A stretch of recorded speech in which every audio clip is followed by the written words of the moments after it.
नमस्कार दोस्तों। प्रधानमंत्री नरेंद्र मोदी के लाल किले से दिए गए भाषण और रैली के भाषण में कोई अंतर दिखाई नहीं दिया। ऐसा लग रहा था जैसे प्रधानमंत्री नरेंद्र मोदी अपने भाषण लेखक को पगार ही नहीं देते हैं और उसने रैली के भाषण की स्क्रिप्ट स्वतंत्रता दिवस पर पढ़ने के लिए चिपका दी। इस बार के भाषण में अलग केवल इतना था कि मोदी जी जोर जोर से चिल्लाने की एक्टिंग कर रहे थे। मोदी कागज में देखकर पढ़ रहे थे, उनके लिए टेलीप्रॉम्प्टर का इंतजाम नहीं था। अब चाहे आप इस एंगल से देख लीजिए चाहे इस एंगल से देख लीजिए, टेलीप्रॉम्प्टर गायब था। जो अंतर था वो ये था कि इस बार लाल किले पर राहुल गांधी भी चढ़ गए थे। राहुल गांधी इस बार लाल किले के नीचे नहीं बैठे थे बल्कि ऊपर वाली दीर्घा में बैठे हुए थे। लेकिन यहाँ पर भी वो देश के लिए खेलने वाले खिलाड़ियों के बीच में बिल्कुल सामान्य नागरिक की तरह बैठे हुए थे। ये तस्वीर देखिए जरा। आगे बीजेपी के सब मंत्री लोग अपनी पत्नियों के साथ बैठे हुए थे। राहुल गांधी पीछे खिलाड़ियों के बीच बिल्कुल सामान्य नागरिक की तरह बैठे हुए दिखाई दे रहे हैं। हेलो दोस्तों, अस्सलाम वालेकुम, प्रणाम। मेरा रिएक्शन चैनल में स्वागत है। आशा करते हैं आप लोग अच्छे से होंगे। आज रिएक्शन करने वाले हैं मोदी जी और राहुल गांधी के ऊपर। 1 घंटा 37 सेकंड का भाषण दिए हैं मोदी जी ने और बांग्लादेश के ऊपर क्या क्या बोले हैं। आइए देखते हैं बिना देरी किए। चलिए शुरू करते हैं। और दोस्तों, इस वीडियो का लिंक डिस्क्रिप्शन में दे दिए हैं, जाके चेकआउट कर लीजिएगा। की तरह बैठे हुए दिखाई दे रहे हैं। अब इस बीच होने लगी बारिश। बहुत सारे लोग रेनकोट खोजने लगे, लेकिन राहुल गांधी उसी मुद्रा में बैठे हुए नजर आए। दोस्तों, पूरे भाषण में नरेंद्र मोदी ने नया क्या क्या कहा वो आपको सुना देती हूँ। फिर हमेशा वाली पिपहरी वो कैसे बजाते हैं वो तो बताऊंगी। इस बार नया वो बांग्लादेश पर बोले, हिंदुओं पर हो रहे अत्याचार। बांग्लादेश में जो कुछ हुआ है उसको लेकर पड़ोसी देश के नाते चिंता होना, मैं इसको समझ सकता हूं। मैं आशा करता हूं कि वहां पर हालात जल्द ही सामान्य होंगे। वैसे तो नरेंद्र मोदी जी का डंका दुनिया भर में बजता है। लोग पापा के फोन पर वॉर रोक देते हैं, लेकिन बांग्लादेशियों का फोन नंबर मोदी जी को मिल नहीं रहा है। एक फोन लगाकर वो बांग्लादेश में हिंदू समाज के लोगों पर हो रही हिंसा नहीं रुकवा पा रहे हैं।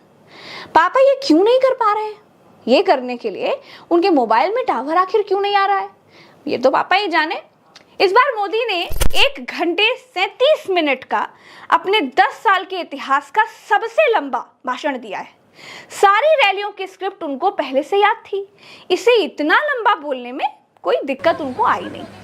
पिछली बार नरेंद्र मोदी जी लाल किले से गारंटीज दे रहे थे, याद है ना आपको? हाँ, मोदी का गारंटी है। इस बार गारंटी नाम की चिड़िया उनके भाषण से बिल्कुल उड़ चुकी थी, फुर्र हो गई थी। पिछली बार भारत देश के लोगों को परिवारजनों बोल रहे थे। एक हार के बाद फिर से 140 करोड़ देशवासियों पर आ गए। 140 करोड़। पिछली बार मोदी जी 1000 साल आगे की बात कर रहे थे। इस बार 2047 में विकसित भारत का लॉलीपॉप थमा रहे थे। लाल किले से उन्होंने बताया कि सबकी आय दोगुनी हो चुकी है। 2047 विकसित भारत, ये हमारी प्रतीक्षा कर रहा है। जैसा कि मैंने पहले कहा कि लाल किले के भाषण में और रैली वाले भाषण में कोई खास अंतर दिखाई नहीं दिया। मोदी जी ने कहा कि कुछ लोग जब तक खुद का भला नहीं हो तब तक देश का भला नहीं सोचते हैं। कुछ लोगों को निराशा में डूबे हुए लोग बताया। सुनिए और जरा कमेंट में बताइएगा कि आखिर नरेंद्र मोदी जी कह किसको रहे हैं। कुछ लोग होते हैं जो प्रगति देख नहीं सकते। कुछ लोग होते हैं जो भारत का भला सोच नहीं सकते हैं। जब तक खुद का भला न हो तब तक उनको किसी का भला अच्छा नहीं लगता है। ऐसी विकृत मानसिकता से भरे हुए लोगों की कमी नहीं होती है। देश को ऐसे लोगों से बचना होगा। वे निराशा की गर्त में डूबे हुए लोग हैं। ऐसे मुट्ठी बंद निराशा की गर्त में डूबे हुए लोग जब उनके गोद में विकृति पलती है तब वो विनाश का कारण बन जाती है, सर्वनाश का कारण बन जाती है, एनार्की का मार्ग ले लेती है और तब देश को इतनी बड़ी हानि हो जाती है जिसकी भरपाई करने में हमें नए सिरे से मेहनत करनी पड़ती है। इसलिए ऐसे जो छुटपुट निराशावादी तत्व होते हैं वो सिर्फ निराशा इतना नहीं है, उनकी गोद में विकृति पल रही है। ये विकृति विनाश के, सर्वनाश के सपने देख रही है, ताने बाने जोड़ने की प्रयासों में लगी हुई है। देश को इसे समझना होगा। कोरोना में जो लोग सवाल उठा रहे थे वो इनके लिए निराशावादी थे। जो लोग किसान कानूनों पर सवाल उठा रहे थे वो इनके लिए निराशावादी थे। जो भी चंदा लो और धंधा दो वाली स्कीम पर बोल रहे थे ना, वो सब इनके लिए निराशावादी थे। हाँ, वैसे लगा तो था कि नरेंद्र मोदी जी इस बार भी इलेक्टोरल बॉन्ड पर, मंगलसूत्र पर कांग्रेस आपकी भैंस खोलकर घर ले जाएगी, इस पर भी बोलेंगे, लेकिन उन्होंने देश की लाज रख ली। लेकिन बात सिर्फ इतनी सी नहीं है। इस बार लाल किले पर मौसम बढ़िया था, गर्मी की कोई दिक्कत नहीं थी, इसीलिए परिवारवाद पर भी बोले। पिछले 10 सालों से मोदी बोल ही रहे हैं।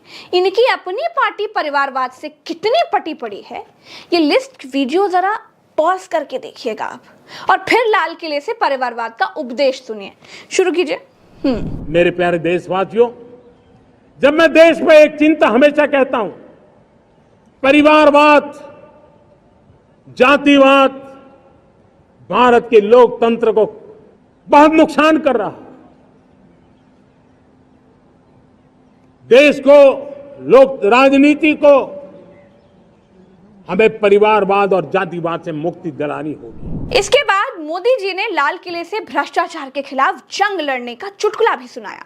ये सुनकर जितने भ्रष्टाचारी नेताओं को मोदी जी ने चुनाव के समय अपनी पार्टी में ले लिया था ना, वो सब कंबल में मुंह डालकर हंस रहे होंगे। भ्रष्टाचार के खिलाफ एक जंग छेड़ा है।